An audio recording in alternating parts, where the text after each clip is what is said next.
Bom, estudando um pouco, eu vi um termo chamado interpolação, que seria parte de um texto de texto acrescido e que não estaria no manuscrito original. Eu não sei se está correto ou não, foi de acordo com os meus estudos, Claro. sou leigo, né, nesse assunto. Mas parece que quando uma frase ou parte do texto está dentro de colchetes duplos, seria uma interpolação ou algo assim. É isso mesmo? Tem algo que tem assim na Bíblia? E se tem, é possível saber como foi feita essa adição e em que tempo foi isso? Eu acho que também até o motivo, né? Por que foi Por feito que foi isso? feito, exatamente? Essa é a pergunta mais fácil, talvez, de responder. Aham. Bom, assim, então nós temos um grupo de manuscritos. Os manuscritos têm variantes. Dentro dessas variantes, que é o cochilo do copista, ele pula uma linha para outra, ele escuta, por exemplo, a palavra Camilo e Camelo. Camilo, então aquela questão da camelo passar no fundo de uma agulha. Bom, aí tem uma primeira explicação, para tentar imaginar que aquele camelo é um bicho. Então, o camelo é um bicho, escreve de um jeito, só que ele pronuncia a mesma coisa de uma outra palavra. Então, na primeira cena, o camelo é um bicho e a porta da agulha é uma porta baixa, que a gente lê nos comentários, que era difícil de entrar na cidade, enfim. E uma questão textual, então, a mesma palavra que pronuncia-se da mesma maneira, mas escreve com uma letra diferente, significa uma corda com um nó muito grosso, que amarrava os barcos. E então você tem uma agulha cirúrgica, que é a palavra que aparece lá no texto. Parece que faz mais sentido uma corda que amarra um barco Uhum. tentar passar por um fundo de uma agulha. Sim. Isso daí é a lógica do texto. Parece que faz mais sentido. Só que, na questão manuscrita, não é a lógica do texto que manda. É a ocorrência nos manuscritos. Precisa ter algum manuscrito que tenha essa diferença. Porque esse é o método. Não adianta eu achar uma coisa ou achar outra. Isso daí você pode fazer, faz exegese. Então, questão de transmissão do texto não é exegese. E não está preocupado com teologia. Está preocupado em comparar manuscritos. Só isso. Onde tem a ocorrência de um, tem a ocorrência de outro. E tem as duas ocorrências. Então, aí a pessoa vai ter que decidir qual seria a interpretação mais correta sobre o texto. Só tem uma interpretação correta. Então, pelos manuscritos mais antigos, então, em geral, não é sempre isso, vai se resolver a questão. Quanto mais antigo, século II, século III, século IV, tem uma preferência de interpretação. Interpolações, então, acontecem dentro das variantes. Então, vamos pegar o seguinte, o caso clássico. Normalmente você não pode ficar com raiva de mim. Eu acredito que a Bíblia é inspirada é a palavra de Deus. A respeito daquele anjo que descia no tanque de Betesda. Não, sim. Certo? Sim. Então tem uma explicação lá, num dos versos, dizendo que o anjo, em determinado tempo, ia lá e mexia a água. Essa explicação, essa interpolação, ela não está nos manuscritos mais antigos. Mas se você observar no texto, você vai ver que logo abaixo, a seguir, quando Jesus interpela o paralítico, ele diz o seguinte: olha, antes que eu entre no tanque, a água já é movida antes de eu entrar. Então veja bem, quem está escrevendo achou que essa informação era pouca, não estava explicando direito. Então coloca uma informação a mais. Veja bem, não tem nenhum problema em sentido de explicação, uma interpolação. Ela não vai atrapalhar nada no texto. No contexto não muda Não nada. muda nada. Só que na questão da transmissão eu tenho que dizer que esta frase é uma interpolação. Sim. Por quê? Porque a gente sabe, em geral, que os copistas, eles tentam melhorar o texto. Eles não estão ali para avacalhar. Sim. Então ele tem lá um texto que não tem informação. Ele olha e fala, nós temos que colocar uma informação aqui para explicar dentro do contexto o que está acontecendo, para que o ouvinte possa entender melhor. Então, isso é uma das interpolações. Então, Esse é um caso. Tem na Bíblia. Então, no caso, quando tem um colchete, ou colchetes, diz o seguinte, olha, nós não temos certeza, segundo essa é um tipo de informação que tem na Stuttgartense, ou no texto no Nestlé Aland 28. Quando tem simples, é dizendo o seguinte, olha, não tá muito, nós não temos muita certeza se estava nos melhores manuscritos, manuscritos mais antigos. Quando coloca 2, nós sabemos que não tem nos melhores manuscritos mais antigos. Esse é o critério. Se a pessoa quer mudar o critério, ela vai ter que criar regras para isso daí e arrumar informações para poder comprovar. Vou dar outro exemplo, a respeito da Coma Joanina. Quando Erasmo ele faz a compilação do Explica o que é a coma joanina. Coma Joanina, é a respeito daquelas 3 testemunhas que dão testemunho no céu, certo? Na terra, que é Estação de João. João. Acontece que aquelas 3 testemunhas, elas não estão nos manuscritos mais antigos, por 2 questões. O Erasmo, quando estava fazendo a compilação do Novo Testamento, ele usou 6 manuscritos bizantinos, do século XII, muito tardio. Ele parece que não tinha manuscritos do século II e século III, não sabemos. Mas o que nós sabemos é que ele usou esses manuscritos tardios. Nenhum desses manuscritos tinha Coma Joanina, os 3 testemunhos. E ficaram bravos com ele, porque a tradição, de alguma maneira, já estava ecoando já na cabeça das pessoas. Falou, não, mas tem... Então, o que ele falou? Falou o seguinte, se vocês me mostrarem um documento, um manuscrito que tenha, eu coloco nas próximas edições. Bom, algum esperto forjou um documento e ele acabou colocando, o que não vai ter nenhum problema no texto. Agora, tem um segundo problema. Quem conhece um pouco do texto grego, então o texto, a língua grega tem masculino, feminino e neutro. Nós não temos neutro. Então, o aspecto verbal, o particípio que aparece dos testemunhos, está no masculino. E todos os elementos que aparecem depois estão no neutro. Então, gramaticalmente, não está correto. Então, não pode fazer parte do texto isso daí. Então, é por isso que ele não consta mais. Então, Agora, há pessoas que dizem, não, mas aí a Trindade vai estar ameaçada. Não é verdade, nós temos centenas ou milhares de textos, então não estamos dependendo disso daí. Só disso, né? Então, veja bem, a questão é a respeito das interpolações, então. Que outro caso clássico é o final longo de Marcos. Primeiro tem uma questão física, não cabe no manuscrito. Se você olhar o manuscrito, é que eu não trouxe, mas se você olhar, não cabe na folha aquela quantidade de colunas. Então ela não podia fazer parte, mesmo por uma questão física. Não é que nem a gente, você pega uma folha, você pega uma caneta, você teria que matar mais um animal, mais 2 animais para poder fazer aquilo. E é complicado, e teria que curtir. E era todo um trabalho que tinha que ser feito. Então não faz parte. Mas por que foi colocado? Porque o final curto, teologicamente, não satisfaz. Então termina ali que elas viram Jesus e acabou. Então a tradição, que eram informações verdadeiras, não tem nada de inverídico, mas que não fazia parte dos manuscritos mais antigos, eles adicionaram. Mas você vai ver que não bate, as narrativas não batem, questão literária. Então são questões de interpolações que, por exemplo, a Igreja do Oriente, que é primeiro do que nós, aqui no Ocidente, que fala grego, que tem autoridade sobre o texto, nunca teve nem a perícope da mulher adúltera, nem o final longo de Marcos e nem a Coma Joanina.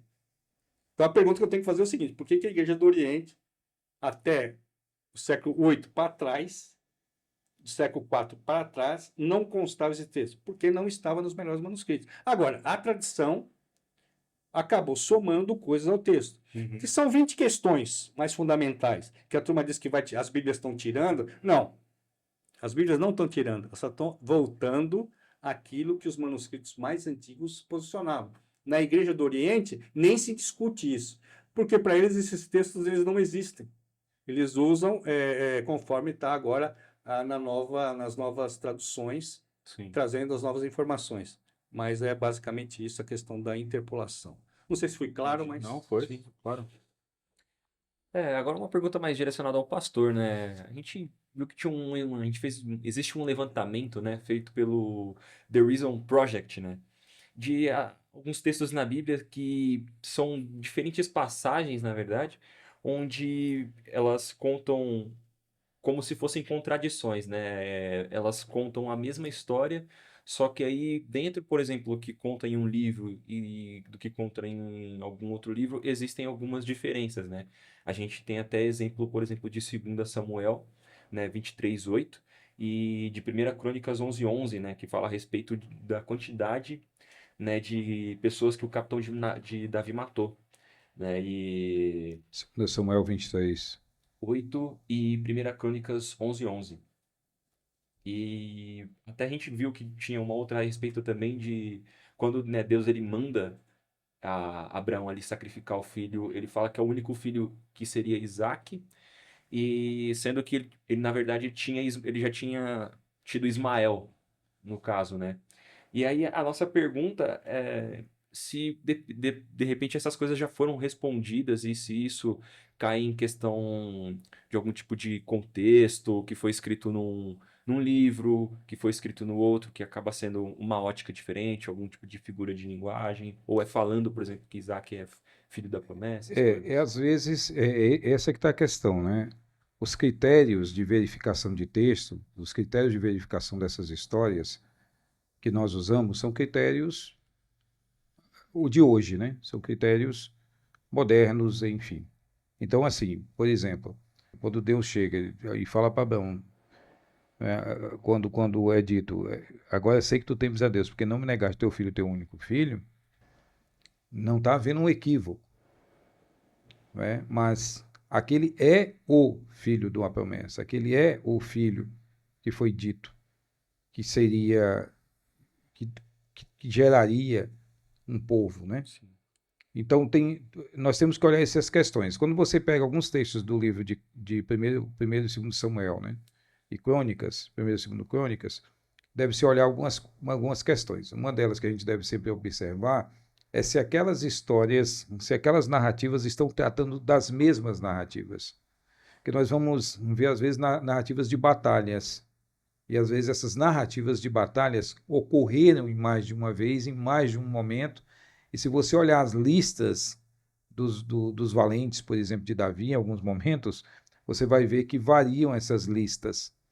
E a questão é, erro ou o grupo, ora ele menciona um grupo maior e ora um grupo menor nessas listas.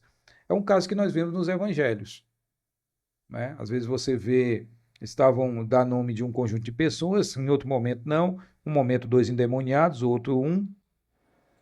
Mas o que tá? É uma contradição? Não, é como nós estamos aqui e temos 4 pessoas nessa mesa aqui, e alguém me perguntar por você, eu falar, ele estava. Né? O Mateus estava lá. Mas não quer dizer que pelo Mateus estar, o Ariel não estava. E aí o doutor Helder está comigo e disse, estava o Mateus e o Ariel. Ou seja, dizer que um estava, não é uma contradição. É Sim. apenas o foco Era, da mensagem. Era como se até eu vi isso, né, outra vez quando eu vi um pastor falando a respeito disso, e ele fala, né, ele fala, não, a Bíblia ela não é inerrante, mas ela tem a precisão que Deus ele queria que tivesse, mas, por exemplo, é como se você falasse, quantos anos você tem? Ah, eu tenho 26 anos, eu, Matheus, tenho 26 anos. Ah, não, eu tenho 26 anos e 15 dias. Exatamente. E essas questões de números trabalham muito assim. Né? As pessoas não falam, você tem tantos anos, tantos meses, tantos dias. Né? As pessoas dizem a idade geral. Sim. Então, a Bíblia também não tem essa precisão e nem é essa a intenção.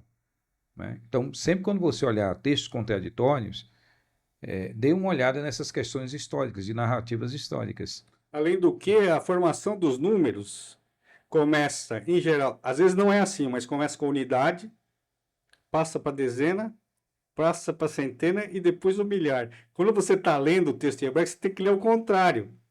Porque nós falamos 1005, nós não falamos 5, Ó, 1105. 5, 100 e 1000. Nós não montamos a frase dessa forma. Então, muito provavelmente, algum copista também, em alguns casos, tenha se equivocado em alguma questão de ordem da frase.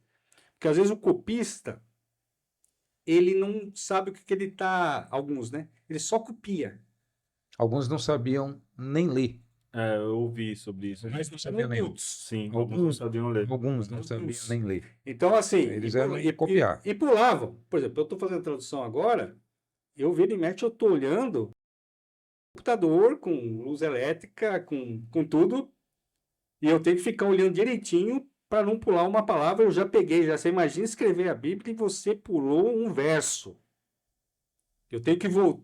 Bom, um verso, se publicar isso, eu tenho certeza que todos vão falar, pô, isso aqui não tem confiabilidade, pô, pulou um verso. Meu, falar isso aqui não é um trabalho sério.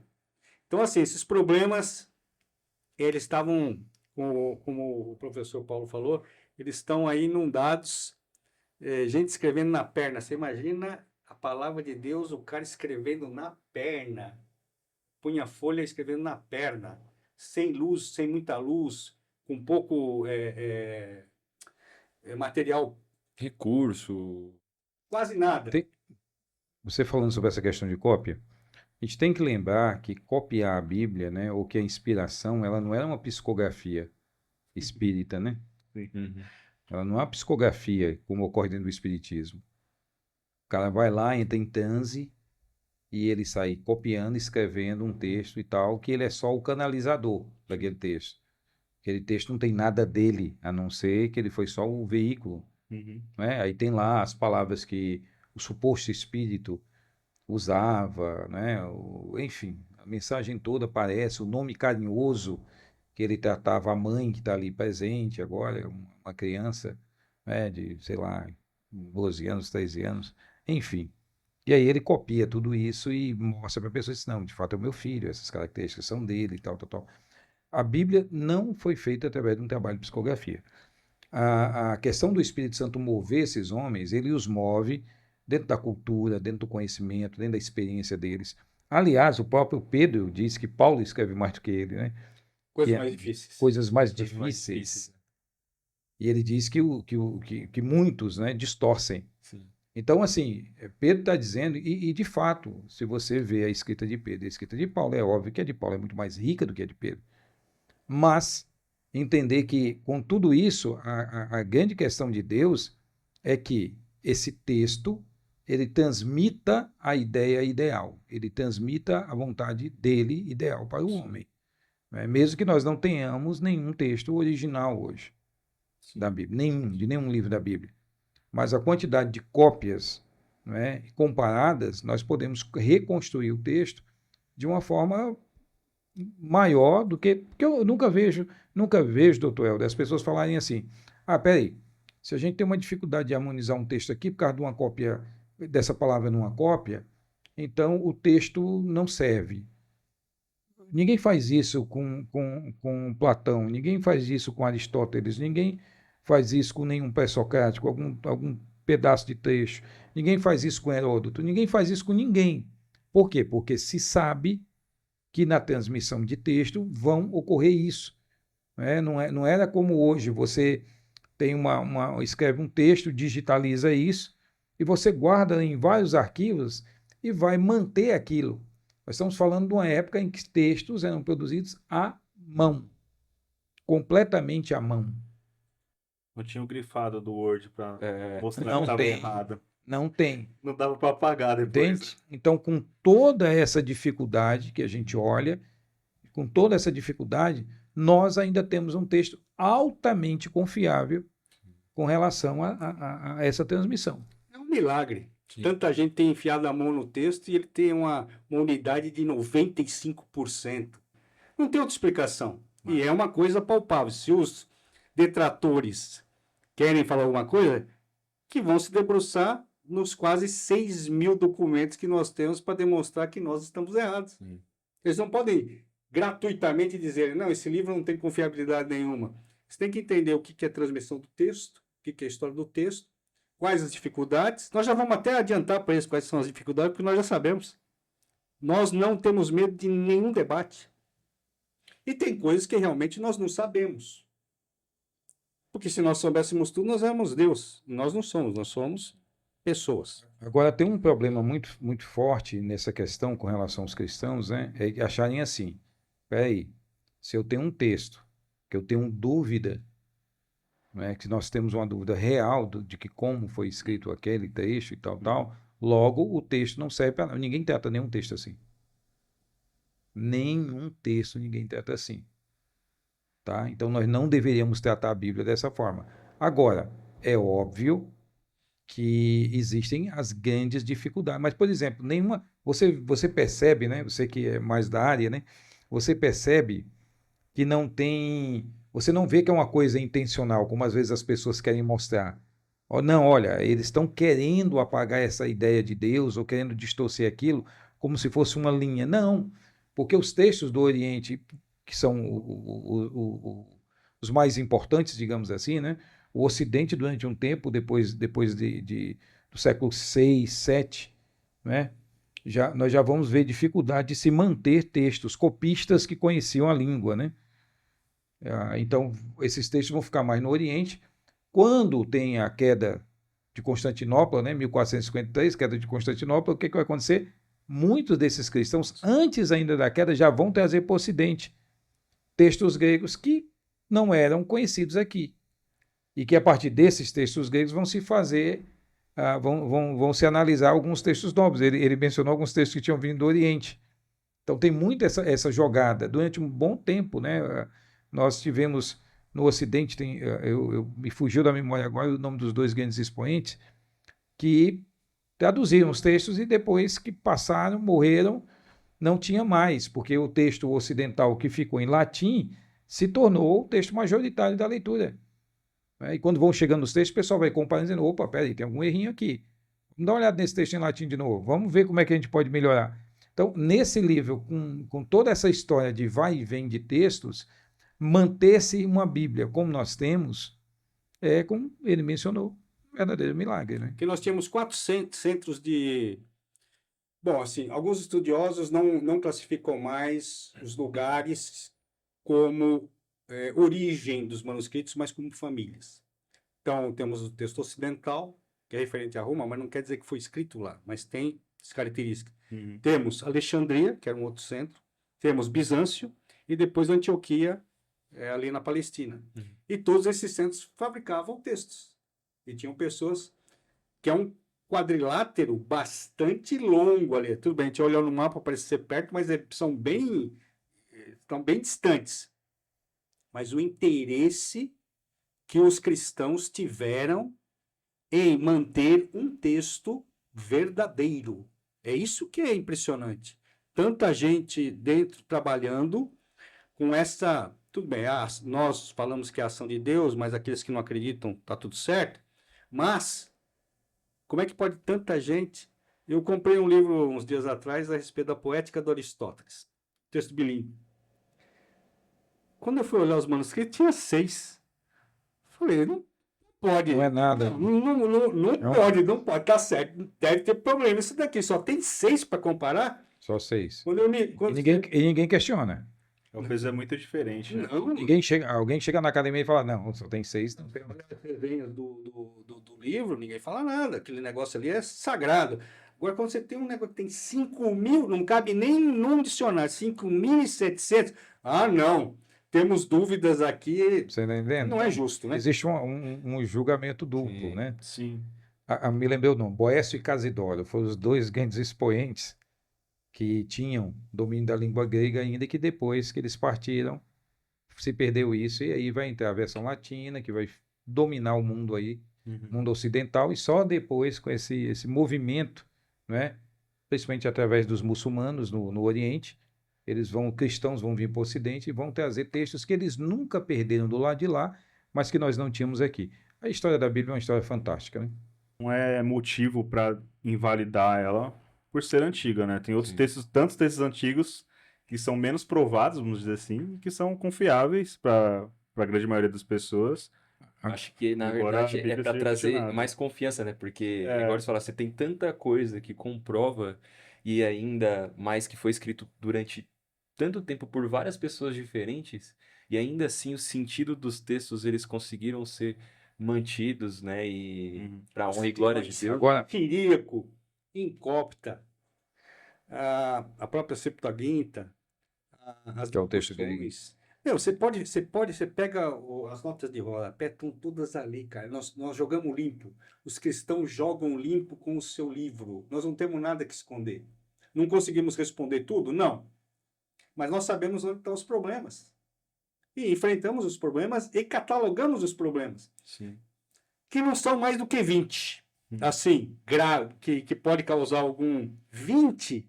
Um livro tem milhares de palavras, entendeu? Sei lá, um negócio impressionante, né? Ao longo de muito tempo, né?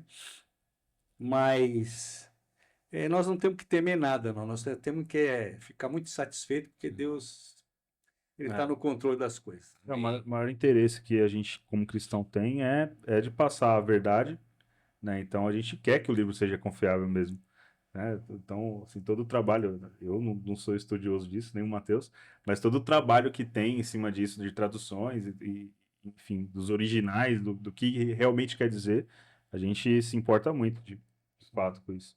Eu queria... E todo esse bate-papo, pessoal, esse papo que a gente ouve aí do pessoal na internet falando de, olha e tal, as versões, isso é bate-papo, discussão, tentando encontrar razões que não existem. Porque, como foi explicado, variantes textuais vão ocorrer, inegavelmente. É só você pensar, textos copiados à mão. Agora, temos duas versões de Mateus? Não. Temos duas versões de Marcos? Não. Temos, como você mencionou, textos que têm uma parte mais longa, outra mais curta. Tá certo? Agora, se eu pego a curta ou a longa, que questão da Bíblia é alterada? Nenhuma. Que questão sobre Cristo é alterada? Nenhuma. Que questão da Trindade? Das três pessoas divinas? Nenhuma. Que questão sobre, sei lá, sobre a própria Bíblia, não é? Sobre a própria identidade, do que a Bíblia diz sobre ela como escritura? Nenhuma. Então, existe algum texto que teve um problema de cópia, que está numa cópia e não está na outra? Existe algum problema com esses textos que chegam a invalidar uma doutrina? Não. Nenhuma. Quando eu comecei a estudar essas questões, eu estava estudando isso que eu não acreditava na Bíblia. Eu não fui estudar isso para validar minha Bíblia. Eu fui dar porque eu não acreditava na Bíblia e aí eu falei, vou ler esse negócio aqui para ver se eu estou certo mesmo. Então, eu acho que a sinceridade, né, e entender algumas questões são tão importantes. Critérios de historiografia. A historiografia que nós temos hoje, ela é uma historiografia, a historiografia moderna, quando a historiografia se torna matéria da academia? Só no século XIX. Né, no século XIX. Então, com Leopoldo von Ranke, né, alemão, tinha que ser alemão, né? Historiografia tinha que virar... com exceção dos análises. Não, tinha que virar... Análises são franceses, né? Mas beberam na fonte lá, eles tiraram o chapéu sempre para os alemães. Então, quando você vê essa questão, né, em que momento a historiografia... Então, teve um momento que a historiografia, que era um dos conhecimentos mais antigos dos povos, todos os povos da Mesopotâmia, os babilônios, os assírios, os hititas, os gregos, os egípcios, todos eles escreveram algo sobre as suas histórias, sobre muito mais do que a história deles. Né? Então, em que momento esse tipo de conhecimento que está no meio dos povos, de forma antiquíssima, em que momento isso virou ciência, como nós conhecemos hoje? Isso não foi natural. Então, um momento se transformou numa ciência. Com o quê? Com os critérios a partir do século XIX. Então, as pessoas olharam esses critérios e disseram, olha, a partir de agora, os critérios para estabelecer um texto como científico são esses. E um dos pilares do tripé de historiografia do Leopoldo von Ranke era que não pode haver dualismo. Ou seja, qualquer texto onde você tem ali a ideia de anjo, Deus, retira porque não é historiografia. desculpe, não é legítimo, porque não existe essa questão. Então eu tenho que anular tudo que é. Então, ou seja, a historiografia moderna ela começa a partir de um pressuposto de que Deus não pode interferir na história humana e que se qualquer livro que apresenta Deus, ele não pode ser histórico. Então, a partir do século XIX é que a gente vai ver, 19, 20, 21 e vai mais para frente isso, toda essa discussão sobre por que a Bíblia não é um livro historicamente legítimo, verdadeiro. Por quê? Porque eu estou pegando critérios de uma ciência moderna para analisar um livro antigo. Esse não é o caminho. Esse não é o caminho. Porque se você pegar, imagina, dentro da ciência, se você pegar critérios da química moderna para analisar a química antiga. Pega o critério moderno e tenta analisar a alquimia. Você vai dizer, peraí, mas alquimia não é ciência. Ele vai dizer, é pré-ciência, pseudociência. Tá certo? Se eu pego a física, se eu pego os critérios da física moderna para analisar a física do século XVI, a física do século X, a física do século V, eu vou dizer que aquilo não era física. Agora, se isso ocorreu, quem pode confirmar com certeza, irmãos, que daqui a 50 anos, ou 100 anos, ou 200 anos, não vão olhar para os nossos critérios de ciência e vão dizer assim, aquilo era pseudociência. Então, essas são questões que a filosofia da ciência e a história da ciência se debruça para nos ajudar a fazer comparações com esses critérios. Porque a gente tem critérios de validação hoje que nos satisfazem a nossa mente, porque estamos aqui hoje. Daqui a 200, 300 anos, pessoas que vão estar no futuro podem olhar para aqueles critérios e dizer, esses critérios não validam o que é a verdade. Então, temos que ter fé em Deus e respeitamos a ciência de cada época, mas ter certeza de que o que é científico hoje vai ser amanhã, em qualquer tipo de critério, é uma barca furada. É só pensar numa coisa. Hipóteses e teorias científicas mudam. Se hipóteses e teorias científicas mudam, e elas são o que determinam o que é científico em cada época, então a questão de mudança do que de fato é ciência ou não é só uma questão de tempo e cultura. Não podemos esquecer disso. E aí isso vale para tudo aquilo que a gente discute dentro da ciência. Interessante. Eu queria fazer uma pergunta sobre contexto. A gente sabe que, como o Dr. Helder disse, a gente, no início, né, a gente não tem o mesmo... A gente já está distante, né, das escrituras, vamos dizer assim. Em que sentido? A Bíblia foi escrita há muito tempo atrás. A gente não tem... Não é que a gente não tem nada, mas a gente tem pouca coisa que a gente herdou daquele tempo até agora, né? De costumes, de cultura mesmo. Então, de que maneira o contexto pode alterar o significado ou a relevância de um texto em particular? Vou dar um exemplo, né? Eu vou colocar as minhas dificuldades, né? Quando você está fazendo, quando você se mete a fazer uma coisa que depois você vê que foi terrível. Então, por exemplo, vamos pegar o primeiro capítulo do livro de Gênesis. Eu ia mencionar Gênesis. Nós gostamos do livro de Gênesis. Depois ele vai trazer outras informações relevantes também, mas eu vou ficar só com a respeito da linguagem. Na ordem da criação, na Bíblia de vocês, como é que está a ordem da criação a respeito dos dias? Como é colocado? Primeiro, segundo, terceiro, quarto, É isso que está na sua Bíblia ou não? quinto, sexto. Veja Vou o que até confirmar isso, pra não falar confirme. besteira. A minha pergunta não é capciosa, é só... No princípio criou Deus os céus e a terra. Tá, Né? e vai indo. Ele fala, né? Então, houve então à tarde e amanhã o primeiro dia. Isso.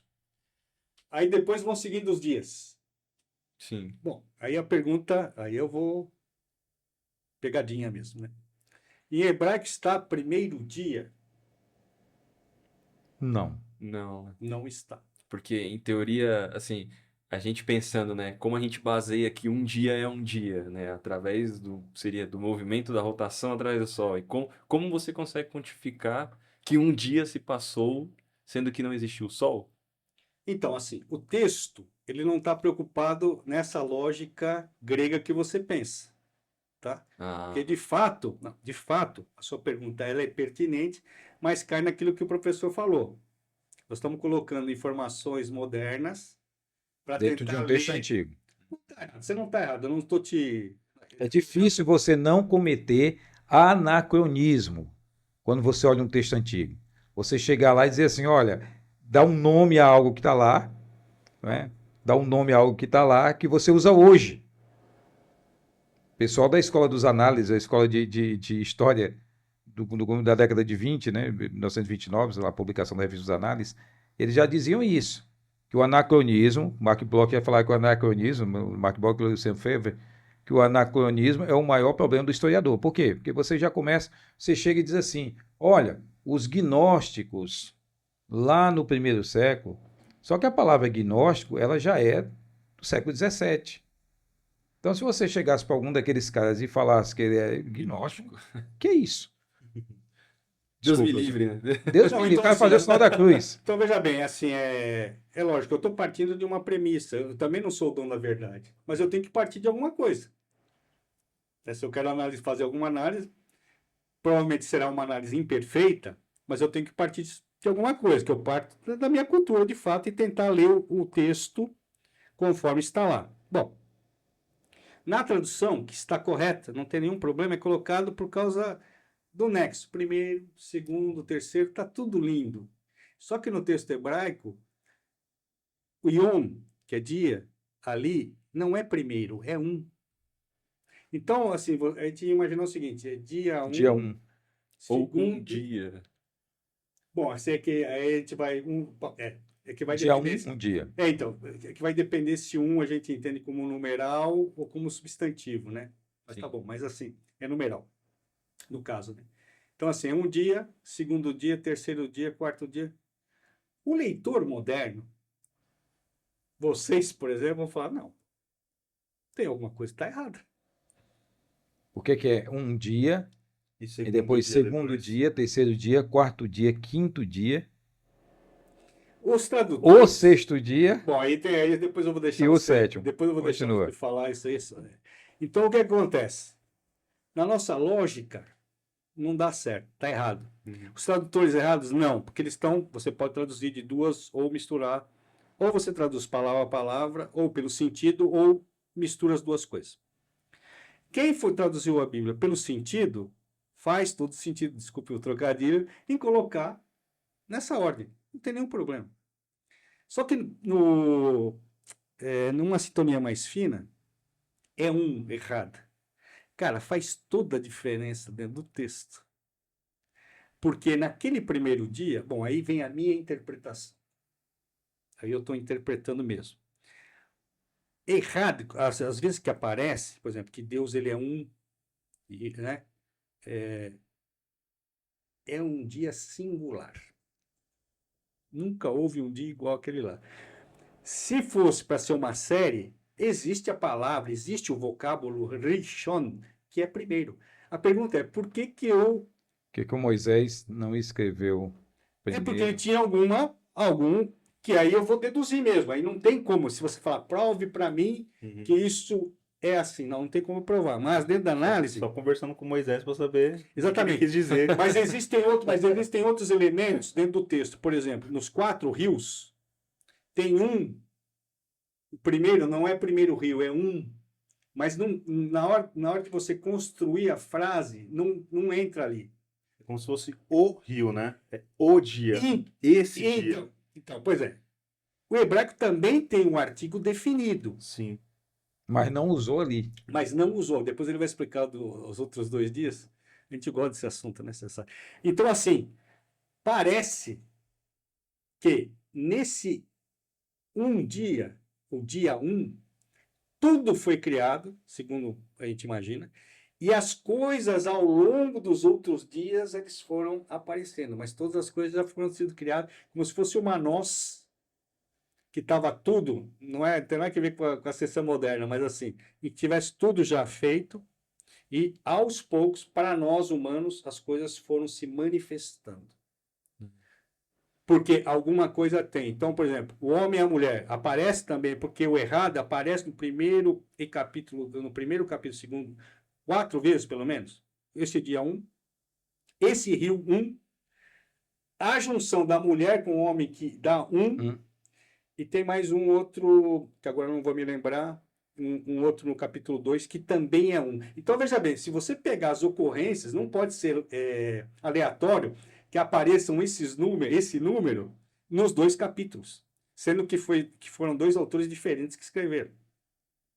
Tudo bem que dentro daquilo que a gente imagina foi Moisés, mas assim, mesmo que tenha sido Moisés, o segundo capítulo ele é mais antigo que o primeiro.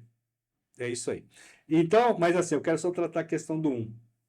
Então, esse dia 1 é um dia singular, porque no Shema também aparece. O Shema é Shema, ouve Israel, o Senhor nosso Shema Deus é um Deus. Israel, Hashem Eloheinu, Hashem Errad. Que Deus ele não é um. Foi traduzido como um, mas é um. É um. Então, ali, então, dá toda uma ênfase. Quando se traduz, que não está errado, na questão do sentido, você ganha no sentido, mas pode perder na questão do que você está falando, da distância do texto. Eu não estou falando que a minha interpretação é a correta, só que eu tenho que observar essas diferenças no texto, que tem muitas, muitas.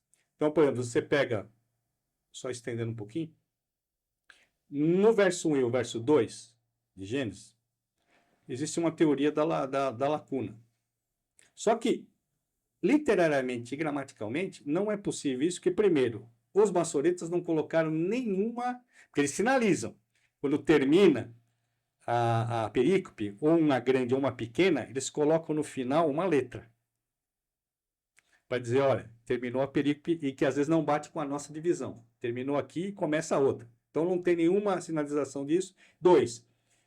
Os vocábulos que aparecem, alguns que aparecem no verso 1, aparecem no verso 2. Então não tem possibilidade, numa análise, né, em que houvesse a teoria da lacuna aí, né? Mas agora Paulo vai falar a respeito de alguns outros dias interessantes. Ele falando sobre a questão da teoria da lacuna, a teoria da lacuna é uma teoria criada já no século XIX, perto do 20 já, na tentativa de harmonizar a descoberta dos fósseis dos dinossauros com a criação. Então, no princípio criou Deus os céus e a terra, porém, tornou-se, né, sem forma e vazia, foi a forma que ele... Por quê? Por causa da queda de Satanás. Aí eles criam ali um artifício, uma interpretação para explicar o porquê que esses seres existiram e foram destruídos, e não fazem parte da fauna, da fauna, né? Então, para você ver, então, só rapidinho. Então, raiar, ser, estar, no restante todo do texto, a gente não usa como tornar-se. Mas, então, só para tentar demonstrar uma teoria. É adequação. Eu digo sempre isso, pessoal. Tome muito cuidado mesmo, com essa questão de harmonizar Bíblia com ciência moderna. Isso é uma furada. É mais, como diz lá no Ceará, mais furado que tábua de pirulito. Sabe aqueles pirulitos de... Cheguei, não, aquelas tábuas que o pessoal vendia pirulito no circo, né? Cheio de buraco. Mais furado que aquilo, mais furado que uma peneira. Então as pessoas pegam hoje a Bíblia e querem colocar. Por exemplo, pega lá o quarto dia da criação, o Sol e a Lua. Aí diz, não, e tal, já foram criados lá no primeiro dia, mas aqui é que apareceu, que não sei o quê. O texto é claro a dizer que eles foram criados os 2 grandes luzeiros. Acabou. Agora, como não se adequa eu dizer que tinha dia 1, dia 2, dia 3, né, sem Sol, não se adequa à interpretação dele, aí ele diz, não, estava lá e não sei o quê. Não. Por quê? Porque se você pegar, e aí lembrar, o povo de Israel está saindo do Egito, tá certo? Eles estão saindo do Egito, lá em Josué. O que é que diz aqui em Josué?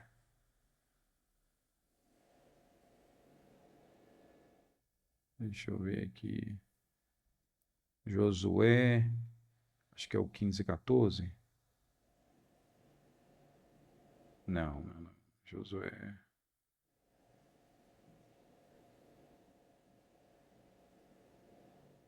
Deixa eu ver aqui. Josué deu a Caleb, portanto, não vai ser. Naquele episódio, quando Josué menciona, esqueci esse texto, quando Josué menciona a questão dos filhos de Israel terem herdado a terra, né? Ele diz, agora vocês tomem cuidado, né? Lembrar da terra que eles vão adquirir ali. E aí ele diz que eles já estavam naquela terra, né? Já aqui, ó. Deixa eu ver aqui. O texto fugiu da minha mente agora.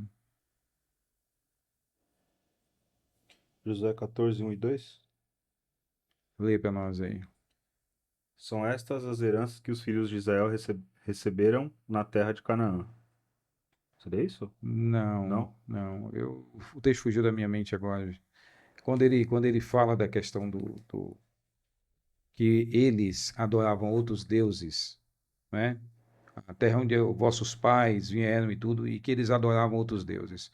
Então, o povo hebreu no Egito, eles não tinham adoração ao Deus de Israel. Eles adoram outros deuses.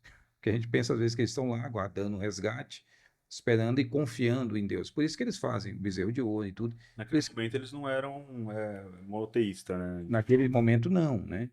E aí eles têm uma dificuldade grande com isso.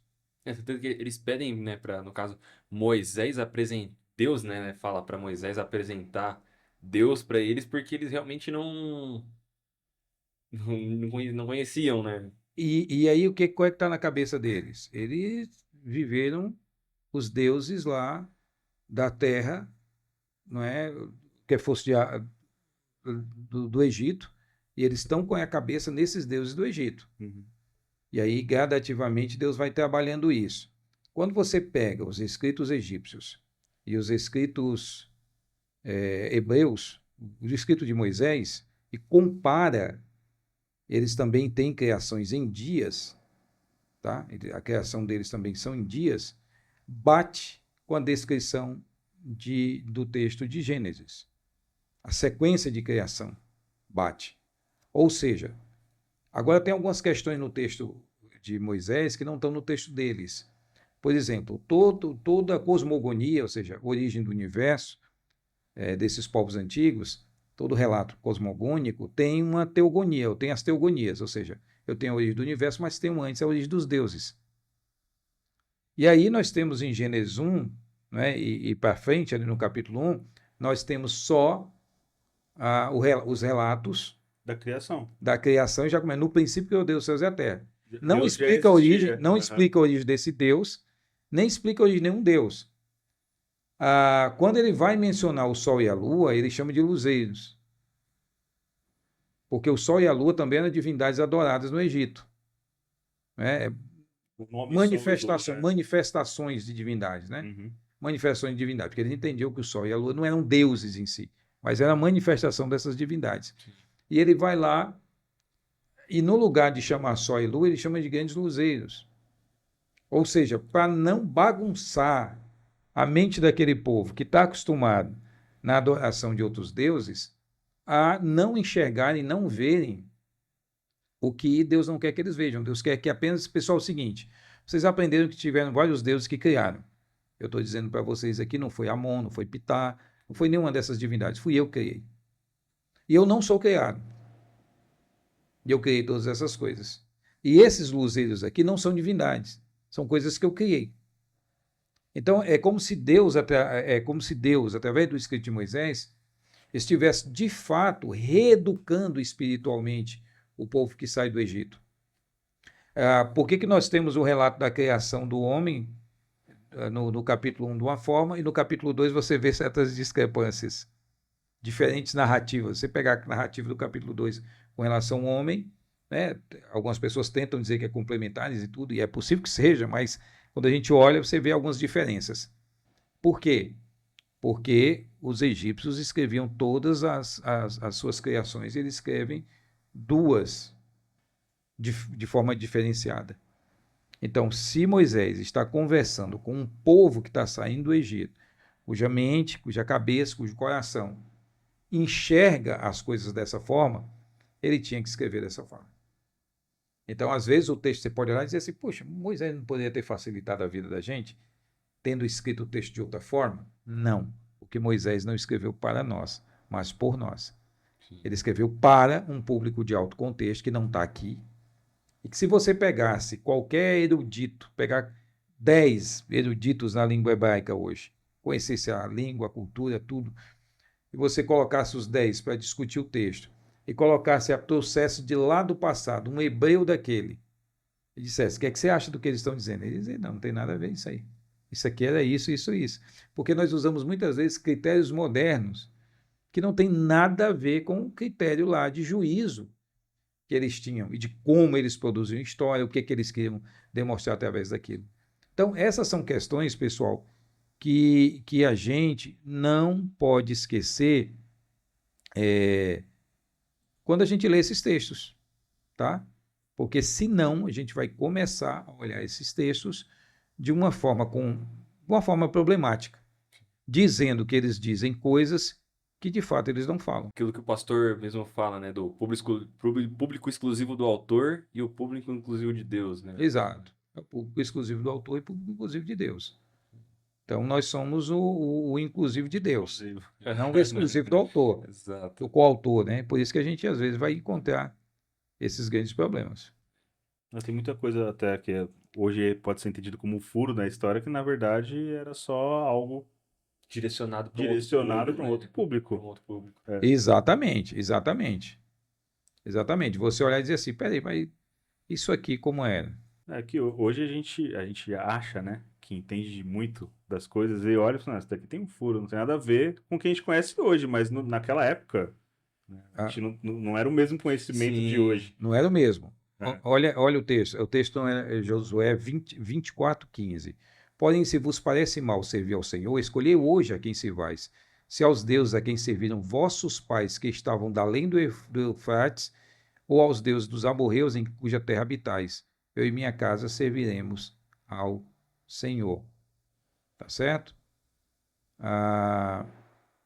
No verso 14 ele vai dizer, deitai fora os deuses, os quais serviram vossos pais da além do Eufrates e no Egito, e servi ao Senhor. Então na própria Bíblia mesmo, aí, A própria Josué Bíblia já diz, ó, o povo não era monoteísta, Bom, não era... Politeísta, né?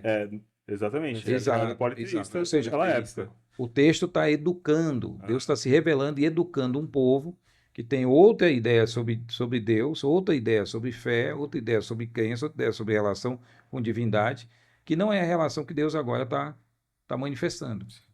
Tá certo? Então a gente tem que olhar nessa perspectiva. Imagina a criação imensa, milhões de pássaros, milhões de animais, árvores, as estrelas, os astros celestes. É quase impossível você não se entregar a essa maravilha e achando que cada um deles deve estar mandando alguma informação para a gente. Mas é por isso que então nós temos a Bíblia, que é inspirada, que ela vem dentro da própria linguagem, e tem muitas outras coisas, né? Contradizer aquilo que os povos em redor acreditavam. Isso é fantástico. E a questão que ele falou das semanas, né? Os 2 últimos dias são os únicos que teriam o artigo definido, né? Porque exatamente o 6º dia é a criação da humanidade, né? E o 7º dia, o dia do pacto, do descanso de Deus, né? A semana de 7 dias é uma criação dos babilônicos, né? Não é a criação dos hebreus, é a criação babilônica. Os babilônicos é que dividem a semana em 7 dias por causa de uma questão da astrologia/astronomia. Mas não ligam, novamente tem uma diferença, porque eles não ligam mais, o texto não liga mais os dias aos deuses. Não, aliás, o 7º dia, eles chamavam de Shabato, algo assim, os babilônicos, era um dia de mau agouro. Então era um dia que não era para você, tinha que tomar cuidado quando fosse atravessar a rua, não era um dia para você usar uma roupa muito boa e festiva. Diferente na cultura judaica. Na cultura judaica, o 7º dia se transforma um dia do bom, Senhor, porque é o dia do Senhor. É o dia do pacto. Então, no 7º dia, vocês vão descansar. Então, passa a ter esse sentido. Então, olha a mudança, como é interessante. Mas a semana de 7 dias é uma criação deles, porque 7 dias, por causa dos 5 planetas que eles enxergavam, eles perceberam os 5 planetas que davam para enxergar do local deles, e mais o Sol e a Lua. Deus daria 7. Entendi. Então, o pessoal que tem muito mania de falar mal da religião, né? Lembrar que tudo que nós temos, se você tem medicina, foi graças à religião. Se você tem ciência, foi graças à religião. Se você sabe contar os dias da semana, foi graças à religião. Se você divide em tempo, foi graças à religião. Porque foi um mundo altamente religioso que nos legou tudo isso. A escrita foi no mundo religioso. Então, tudo isso, pessoal, tudo isso a gente teve graças ao mundo religioso. Então, se a religião é má, por que que criou tudo isso? Sim. Não é? Na verdade, estão querendo compartilhar a maravilha que Deus fez através, né, da sua criação e da humanidade, né? Exato. É, Compartilhamento de tudo isso. bom, a gente vai agora para a pergunta dos nossos queridos ouvintes aí, inclusive você de casa, se você ainda não mandou, né, alguma interação com a gente, aí, se você ainda não interagiu, se você ainda não mandou, de repente, um feedback pra gente que tá curtindo, tem alguma história, algum testemunho para falar também a respeito da sua vida, meu, tá perdendo tempo, tem que, né, interagir com a gente aí do Choque Cognitivo, porque você também faz parte também, você é público e você também faz parte, né, disso aqui, você também é choque cognitivo, então participa junto com a gente vai ler a pergunta aqui do nosso ouvinte, é a seguinte. Bom, a gente sabe que a Bíblia, ela foi inspirada, né, por Deus, mas a gente sabe que o processo também de escolhas dos livros, o próprio doutor e o pastor falaram também um pouco a respeito, né, que veio oriundo dos homens, mas a gente sabe também que dentre isso também existe o propósito de Deus, né? E a pergunta, ela vem, como saber, por exemplo, que essa escolha, né, do cânon da Bíblia protestante, ela foi direcionada por Deus, ela foi correta. Existe alguma forma, vamos dizer assim, científica, histórica de saber isso? Ou, por exemplo, isso é uma. Existem provas que corroboram para isso, mas é fé. Existe? Bom, assim, o cânon, as pessoas tiveram que tomar uma decisão. Não tenha dúvida, porque os livros foram aparecendo ao longo do tempo, não foram escritos juntos, e então eles tiveram alguns critérios. Os judeus tiveram o critério de dividir a Bíblia em 3 partes, que é Torá, Neviim, o Ketuvim. Quer dizer, a lei, os profetas e os escritos. E um livro, ele tem o nexo com o próximo que vem. Então, isso é muito interessante. Então, por exemplo, na Bíblia protestante, nós, por exemplo, o livro de Josué, Juízes, 1º e 2º Samuel, nós consideramos como livros históricos. E está tudo certo. Na Bíblia hebraica, esses livros são proféticos. Mas tem um motivo por isso. Por que isso? Devido à explicação que o professor Paulo falou a respeito da idolatria, a idolatria é a porta que abre todos os males, né, para as pessoas, e é um perigo constante para as pessoas que querem crer em Deus. Que através dela vem a prostituição e todas as bebedices e todas aquelas coisas lá que nós já conhecemos. Quando você pega tematicamente esses livros, Josué, Juízes, 1º e 2º Samuel, você vai perceber o seguinte, que a luta contra a idolatria, ela é radical. Então, os idólatras, eles são mortos, é dada a ordem para quando entrar na terra, acabar com a idolatria, os povos idolátricos, isso era uma ordem divina. Então, ele tem essa temática muito forte nesses livros, tem tudo a ver com os demais profetas que vieram posteriormente. Então, tematicamente, então, foi um dos motivos foi de que a temática estão reunidos. Então, por exemplo, Ruth foi, no cânon protestante, ele foi colocado em outro lugar, sendo que na Bíblia hebraica não aparece Ruth ali no início dos livros. Mas, por que Ruth no cânon protestante acabou entrando? Porque Ruth é a história, tem um nexo com o livro de Juízes. Porque Ruth, ela praticamente, depois de Deus foi Não é que no texto hebraico não tem um texto de Ruth. Tem, mas ele não está nessa Nessa sequência. Nessa sequência. Então, 24, né? 22. 22 livros, por causa das letras, né? Isso. Por causa das E letras. tem os livros que estão juntos. Mas E o assim, nosso é 39, é só a divisão que altera. Ah, De dividir. Não tem primeiro e segundo, Não. é crônicas. Primeiro e Esdras, segundo livro. Esdras e Neemias, por Os exemplo, profetas menores, os profetas são 12. são 12. São 12, é um livro O só. pacote de 12 livros. São os profetas. Então, essa divisão é que joga para 22 um texto que para nós é 39. Mas assim, a questão, assim, um dos motivos, deve ter vários, Uhum. mas um dos motivos é a questão do nexo. Então você vê o tempo dos juízes, em que cada tribo então cuidava tinha os seus deuses, tinha as suas leis e eram independentes. E Ruth é justamente, ela, vamos dizer assim, ela tem um determinado momento, uma vida, retoma a sua vida justamente num período tribal em que Boaz se reúne então com as lideranças, com os anciões do lugarejo, no portão, que o portão era o lugar de juízo. Então, uma viúva, um órfão, um forasteiro, ele podia ir até o portão do lugarejo e meter a boca no trombone dizendo o seguinte: estou sendo injustiçado. Imediatamente, os anciãos iriam se reunir e iam julgar o caso de qualquer pessoa que aparecesse ali. Então, esse foi o caso de Ruth.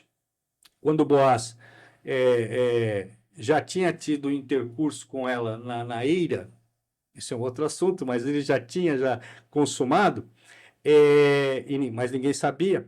Ele foi até o portão e tinha na linhagem do levirato que tinha preeminência sobre ele. Então ele foi lá discutir a questão e, por fim, aquele fulano lá abriu mão da questão de ter o direito de poder ter Ruth, e então Boaz entrou no circuito, né? Ele acabou então desposando e protegendo aquela família e tal. Tem tudo a ver então com o espírito tribal que acontecia no tempo dos juízes. O tempo dos juízes é muito interessante porque quando tinha um problema, a comunidade levantava um líder, e esse líder então comandava uma batalha para poder vencer aqueles povos que estavam ali, povos idólatras. Mas é muito curioso, logo terminado o entreveiro, ele voltava a ser uma pessoa comum como qualquer outra. Foi bem diferente do tempo dos reis, né, que Deus nunca quis. Então, assim, os livros eles estão ligados, então, foram ligados por temática, e o professor Paulo me elucidou, ele sempre me fala umas coisas interessantes, ele falou a respeito do livro de Daniel. Na Bíblia protestante, Daniel está com o profeta. No cânon hebraico, ele não está com o profeta, ele está com os escritos. Na minha cabeça, quando estou lendo o livro, de fato, entre aspas, ele não podia ser um profeta, porque ele nunca se autodenominou profeta, e Deus nunca o escolheu como profeta, e ele também não era família de profeta. Não obstante, tenha profetizado. A boa explicação que eu recebi foi que é o seguinte: como aquilo ali tem muito da questão de Jesus no Antigo Testamento, na leitura reversa, então os judeus, em determinado momento, pegaram o livro e acabaram jogando os escritos e descaracterizando a questão da profecia. Daniel foi muito usado pelos cristãos para comprovar que Jesus era o Messias, né? Inclusive a famosa profecia de Mateus 24, ele menciona como disse Daniel, né? Então esse uso fez com que os judeus invertessem o livro de bem interessante, e achei que então os livros eles têm uma questão teológica, tem uma questão histórica, mas as pessoas tiveram que se reunir e, através de um critério ou temático, ou teológico, ou a própria questão da gramática, uniram os livros. Então, deve ter outros elementos, mas o que eu posso falar até aqui é isso. Legal. A gente tem uma segunda pergunta de ouvinte, que é sobre o que valia na época da Bíblia, que foi escrito, né, os livros, que não vale mais hoje. Existe alguma coisa nesse sentido? Quando nós falamos do que valia, né, e o que não é válido, é assim. Nós temos que lembrar que a Bíblia não é um livro, tá certo? É uma biblioteca. Então, não foi escrita toda, não foi composta toda numa época única, né? Pelo contrário, tem aí cerca de 1.600 anos de composição do texto, tá certo? 1.600 anos de composição do texto. Então, a gente não pode enxergar a Bíblia, olhar a Bíblia como um livro. Esse é o maior problema das pessoas. Eles pegam a Bíblia como um livro. Então, peraí, essa história aqui e essa. Eles não sabem, às vezes, que entre essa história e aquela tem 1000 anos. Eles não sabem que entre aquela história e a outra tem 500 anos. Mas como eles estão vendo um conjunto de livros ali, eles pensam que é um único livro. Eles, às vezes, se equivocam com a questão, por exemplo, de um texto poético. Eu não leio, se eu tenho um texto poético, um texto histórico, eu não leio um texto poético como eu leio um texto histórico. A minha forma de perceber o texto. Né? Então, a Bíblia, ela tem todas essas questões que a gente não pode esquecer. Então, todas as vezes que a gente for ler o texto, lembrar que que nós estamos em mãos uma biblioteca e que ela tem um período anterior à lei de Moisés, tem um período da lei de Moisés, durante o período da lei de Moisés, tem um período posterior, onde a forma de Deus lidar com as pessoas em cada época é uma forma diferente. Então, eu tenho um texto que conta essa narrativa completa, mas, por exemplo, o Novo Testamento deixa muito claro que existe uma nova lei em Cristo, né? Que nós agora estamos debaixo de um evangelho, ou seja, a lei de Moisés ela não tem mais validade para o cristão. Né? A lei de Moisés, mas ela está na Bíblia, a lei de Moisés está, mas na sequência dessa Bíblia, chega um momento onde a lei de Moisés não é mais validada, porque Cristo vem, cumpre aquilo que ninguém poderia cumprir, a lei em nosso lugar, e morre como sacrifício a Deus. Então, tudo isso a gente tem que olhar. Então, eu tenho falado sempre, pessoal, que a leitura da Bíblia, sem a compreensão desse desenrolar histórico do texto, é uma barreira para nós. Porque nós pegamos um texto traduzido ali, na língua portuguesa, e achamos que, então, está aqui, o texto todo está aqui, a gente pode ler dessa forma, e vamos entender, vamos interpretar assim. Mas tem ali uma história, né? Teve um período, por exemplo, na época de Jesus. Na época de Jesus não tem Novo Testamento. Bíblia é uma palavra, um termo cristão, né? Eles não usavam a palavra Bíblia, como não usam até hoje. Então é um termo cristão. Então essa Bíblia que existia na época de Jesus é o que nós temos como Antigo Testamento. Todas essas questões nós devemos ver, nós devemos entender, devemos pontuá-las. Tá certo? Mas compreender sempre isso, que mais do que se está no texto, é mais do que em que época foi escrito aquele texto e debaixo de qual sistema de revelação de Deus. Por exemplo, a lei de Moisés tinha sacrifícios. Vários tipos de sacrifício. Mas no Evangelho não tem. Você não tem que matar um animal, sacrificar. Por quê? Porque Cristo resolveu a questão do sacrifício último. O judaísmo sem sacrifício não é judaísmo. Tá certo? Então nós temos que entender tudo isso. Então o que é válido? Aquilo que está no Novo Testamento e o Antigo Testamento servir dessa referência do porquê Deus se revelou e como ele falou à humanidade e como ele prometeu o Cristo. Porque Jesus, ao contrário do que muita gente afirma, não é o centro do Antigo Testamento. Jesus não está em todos os livros do Antigo Testamento, pessoal. Tá certo? Jesus é o centro da nova aliança.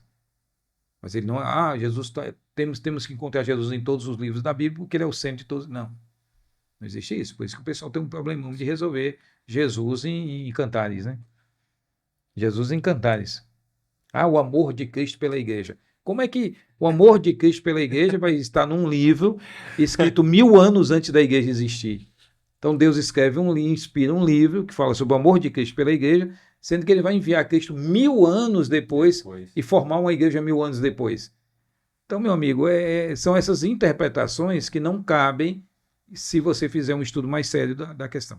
Pastor, isso também já, né?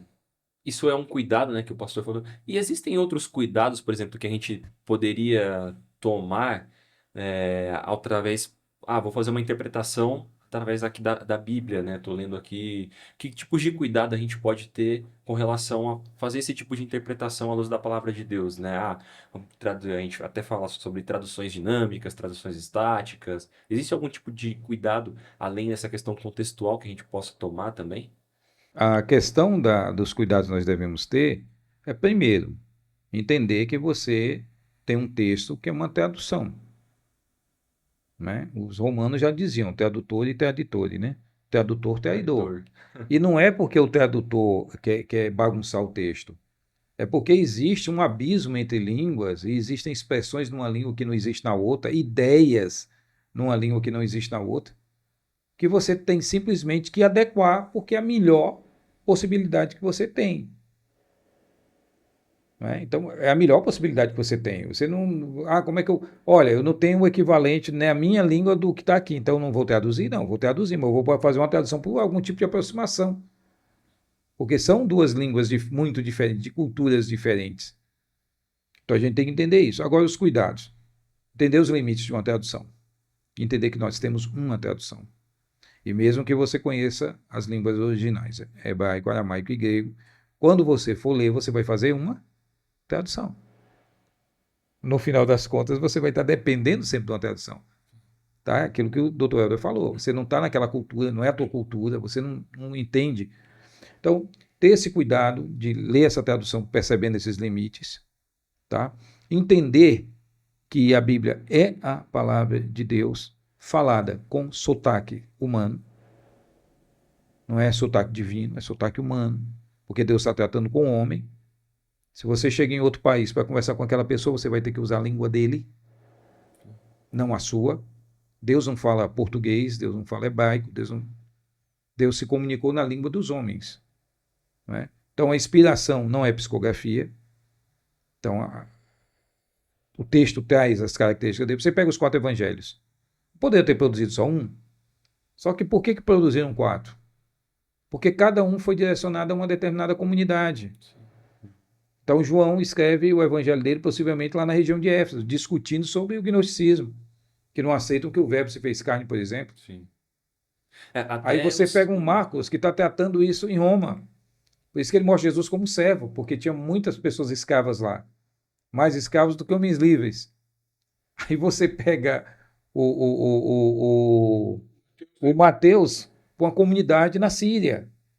Uma comunidade, né, que está entendendo e tentando interpretar o Messias. Sim.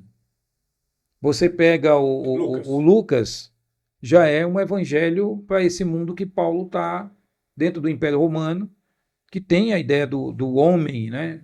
Desse homem, o homem grego, o homem pensamento, esse homem ideal. Ele apresenta Jesus como esse homem ideal dentro. Ou seja, cada evangelho tem um propósito pelo qual o autor escreve para atingir um determinado público. Se eu pego os 4 evangelhos como eu tenho hoje e eu os leio sem essa percepção, eu fico meio perdido, tá? Mas por que o Mateus fala essa história de um jeito e o Marcos conta a mesma história, mas não dá os detalhes dele? Por que Lucas, ele é o único dos evangelistas que explica que Jesus teve rematidose? Que o suor dele ficou como... Porque ele é médico. Então só ele dá esse detalhe por ele ser médico. Então é isso. É o livro de Deus falado e escrito em linguagem humana, sotaque humano. Agora, é interessante que a pessoa, ao ler a Bíblia, tem um caderno ao lado e vai anotando as questões para poder conversar com vocês, por exemplo, porque é assim que a gente aprende. É assim que os antigos faziam, né? É que a gente tem costume de fazer a leitura solitária hoje, mas a Bíblia nunca foi lida solitariamente. Isso foi uma invenção da Idade Média. Sempre discutido, né? E na sinagoga ele é lido, Comunidade. ele é como na comunidade. Não estou falando que está todo mundo prestando atenção, mas todo mundo está ali e tem discussões, e quando pronuncia a palavra errada, todos se levantam e falam: está errado, corrige porque só tem o texto sem, no caso da sinagoga, não tem vogais, Sim. o texto é consonantal, então o cara tem que saber de cabeça como que está o texto ali. Então eu acho que é importante para a pessoa, vai lendo a Bíblia, vai fazendo anotações, vai fazendo as perguntas e vai conversando com as pessoas, porque aí vai sendo indicado outras literaturas para a pessoa ir crescendo, porque ali a Bíblia é um livro complexo, você precisa saber de história, precisa saber de geografia, e não é de uma noite, de um dia para o outro que vai aprender. Nós já estamos não sabemos quase nada, mas nós já estamos no caminho já há algumas décadas já, né? Tem Bíblias que ajudam nisso, né? Tem a Bíblia arqueológica, tem a Bíblia de estudo arqueológico, tem a NVI comentada texto a texto, Os tem próprios várias, comentários bíblicos tem também, várias eles Bíblias muito boas de estudo bons. hoje, né? Sim, tem muito Então, tem material. muita coisa boa hoje, que dá para ajudar as pessoas a tentar entender alguns textos. Então, lê a Bíblia, faça anotações, perguntas, manda pra gente e a gente traz mais tema depois. Exatamente. A gente pergunta pra eles, né? É isso. Bom, Pastor Paulo, tem alguma consideração final? Alguma mensagem que gostaria de deixar? Eu queria só agradecer o convite, né? Sempre bom a gente ter a oportunidade de compartilhar um pouquinho de conhecimento com os irmãos, né? Para fortalecê-los na fé. E, principalmente, pessoal, falar para vocês tomarem muito cuidado com esse negócio de internet. Tem muita gente aí que fala um monte de coisa, que você não sabe a fonte, que ele pegou um texto, que ele está fazendo toda uma história em cima de um texto que às vezes não quer dizer aquilo. Então tomem muito cuidado, né? Tomem muito cuidado no que vocês pesquisam, no que vocês leem, no que vocês assistem. Então isso é necessário. Então eu queria fazer essa consideração. E a outra, vão lá no canal Apologia com P e se inscrevam no canal, conheçam o meu canal Apologia com P. Trato sobre muitos assuntos relacionados a isso, sobre ciência. Tem um vídeo lá que eu postei que o pessoal tem gostado muito, que são 5 razões porque a Bíblia não é um livro de ciência. Leia, assista para você poder entender melhor essas questões e se aprofundar um pouquinho. Que Deus abençoe a todos. Sou suspeito de falar, mas é muito bom. Eu gostei desse vídeo. É difícil eu gostar do negócio que eu produzo. Bom, eu quero agradecer a vocês, né, e desejar que o canal cresça e que Deus continue abençoando vocês. Eu estou na minha tarefa de tradução da Bíblia, que não será a tradução, mas uma tradução, que vai trazer alguns aspectos que pode ajudar uma pessoa a estudar a Bíblia, por exemplo, quais são os sujeitos, que em grego e hebraico tem como você localizar o sujeito, e os principais aspectos verbais. Então é uma maneira de você analisar o texto bíblico, partindo, vamos dizer assim, do que os autores quiseram colocar ali gramaticalmente. Então, assim, não tem muito o que fazer, mas eu agradeço bastante e obrigado pela oportunidade. Existe algum meio de comunicação, alguma rede social do doutor? Pode ser @elderblessa. Aí você vai me encontrar lá. E a gente está na rádio 105.7 às terças-feiras, às 2 horas ali, tentando responder questões da Bíblia. É uma arrogância imensa, né? Poder falar que vai responder qualquer questão da Bíblia, né? Às vezes a gente se sai bem, estou falando por mim, né? E às vezes a gente não se sai tão bem nas respostas. Mas tentamos ser honestos nas respostas. Muito obrigado. E, doutor, tem algum spoiler aí da tradução, de quando ela sai aí? Tem alguma coisa que o doutor Então, pode adiantar pra gente? Parece que tem 2 pessoas que estão interessadas, mas como eu não conversei ainda com uma, eu já conversei com outra não, né? Porque sempre causa um certo espanto, porque eu não sou ninguém. Mas geralmente as Bíblias são feitas por comissões. Um monte de gente envolvida, que é muito bom, né? Sim. E é uma pessoa, não sou o único a fazer isso, mas uma pessoa que quer fazer sozinha, então vai ter as suas limitações, mas eu acho que vai ser um trabalho apresentado com outras características, que nós temos bastante Bíblias com traduções muito boas, mas que vai trazer, mas por enquanto é isso que eu posso falar, mas em breve acho que vai estar aí para vender o livro e o Opa. curso, mas eu faço questão de vir aqui, se eu for convidado de novo, vir com o professor Paulo apresentar aqui quando estiver pronto. Certeza. Não, Estamos vai ser orando aí. Ótimo. Deus assim permitir. Obrigado. Tudo dá certo. Isso aí. Quero agradecer, né, o pastor Paulo, doutor Elder, por estarem aqui com a gente, né? Foi uma conversa muito gostosa. E Denso, né? mas é igual a gente falava, né, um pouco a respeito, né? A história, o gostoso da história e dessas questões são isso, que elas são contextualizadas e elas têm a sua natureza histórica, poética e é tudo muito bonito, ainda mais quando a gente fala do nosso Deus, né? Quando a gente fala da honra e glória dele, a gente poderia passar muito tempo aqui que talvez a gente nem se cansaria. Mas foi um tempo de muito aprendizado e não, acho que é isso. A gente pode ir pro episódio de hoje, não sei se Vamos encerrar sim. Foi um baita de um aprendizado. Muito obrigado pela presença dos dois. E você que está aí nos ouvindo, em casa, no carro, indo trabalhar no ônibus, Bom, não esqueça de seguir o canal, no Spotify também, se você tiver. Ativa as notificações do canal, curte o vídeo, comenta, compartilha, manda perguntas pra gente. Corre lá no nosso Instagram também, Choque Cognitivo, para interagir. Pode mandar mensagem lá também, a gente está sempre de olho. E vai ter mais conteúdo, pessoal. Sugestões também, né? Isso, Feedback. sugestão. Acho que... Exatamente. Se tem alguma dúvida, algum tema que você acha relevante pra gente trazer, pode trazer, manda lá pra gente, que a gente vai estudar, vai bolar algum tema, pensar em convidados, né? Graças a Deus aqui a gente tem o Pastor Paulo e o Dr. Helder, que são pessoas assim, referências assim, e nos trouxeram muito esclarecimento hoje. Bom, ajude o nosso podcast a crescer, então compartilha que a gente quer alcançar mais pessoas. É isso. Tchau, pessoal, e até o próximo episódio aqui mais. no Choque Cognitivo.